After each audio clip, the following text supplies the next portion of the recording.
Հասնում դուք եւ վարչապետի խորհրդական եք եւ հանքարդյունաբերությամբ եք զբաղվում եւ հանքարդյունաբերական ընկերություն ունեք։ Տղաներն են այնտեղ փայաբաժին ունեն, ես էլ փայաբաժին ունեմ, այո, մասնավոր ընկերություն է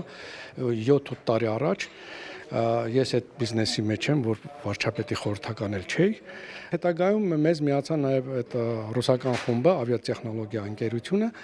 որովհետև մեր հնարավորությունները արդեն ֆինանսական այնպեսի չեն, որ մենք կարողանանք խորապես ուսումնասիրություն անենք այդտեղ։ Դրա համար մեր ստեղծվեց այդ ATM-ս ընկերությունը, որի բազայի հիման վրա կատարվեցին այդ ուսումնասիրությունները հանքարդյունաբերության ոլորտում։ Մենք վերցել ենք նաև Գիտությունների ակադեմիայի նախկին ուսումնասիրություններ սովետական պետության ժամանակ, նաև գրքերը, գիտական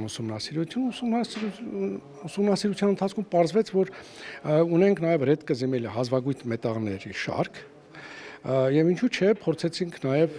ոչ միայն խորանալ, ասենք, թանկարժեք մետաղների, նաև այդ հազվագույն մետաղների ուղղությամբ գիտական ուսումնասիրությամբ, թե ինչ ունենք մենք ընդհանրապես։ Նպատակը սկզբանե եղել է, որպեսզի մենք վերջնական ոչ թե կարողանանք ուսումնասիրել, ունենալ արտադրություն, կոնցենտրատ արտադրել, վաճառել, այլ ունենալ վերջնական արտադրանք, այսինքն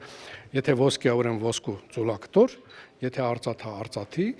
եթե այլ մետաղներ են, վերջնական մետաղական ձուլակտորներ։ Եվ որքան ոսկի եք պատրաստում այդ հանքավայրից հանել։ Կլինի 1.5-ից 2 տոննա տարեկան արտադրանքը ոսկու եւ դրան զուգահեռ մենք Կա այդքան ոսկի այնտեղ։ Չէ, ոսկի կա, պաշարներ կան, նախնական պաշարներ ունենք մենք 1.6 տոննա հաստատված, բայց մինչև հունվար երևի մենք հաստատենք 10 տոննայի, որից հետո մեր այդ հանքավայրում, ուրեմն երկու հանքավայրերն իրար կողմ մոտավորապես պրոգնոզն է, այսինքն ակնկալիքով ունենք մոտ 30 տոննա ոսկի։ Հետագայում իհարկե հնարավոր է եւ քանի որ այն նախկին ուսումնասիրությունները ցույց են տալիս, որ ինքը միշտ ավելացումով է գնում։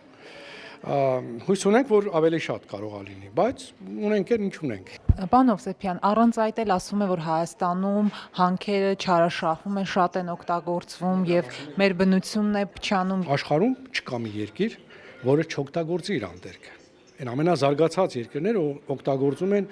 իրենք ունեն գազ, նավթ, մենք չունենք հիմա այդ գազը, նավթը։ Մենք էլ ունենք այն, ինչ ունենք, այսինքն ունենք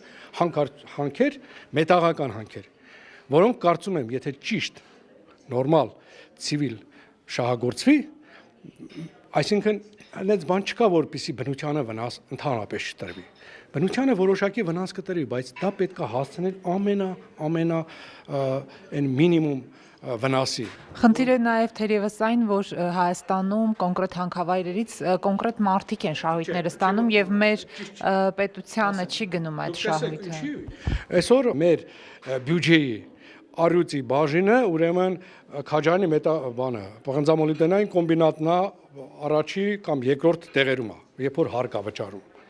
Ռիոլթի են վճարում անպայման այդ հանքարդյունաբերությունը ինչու աշխատատեղ է, մարդիկ աշխատավարձ են ստանում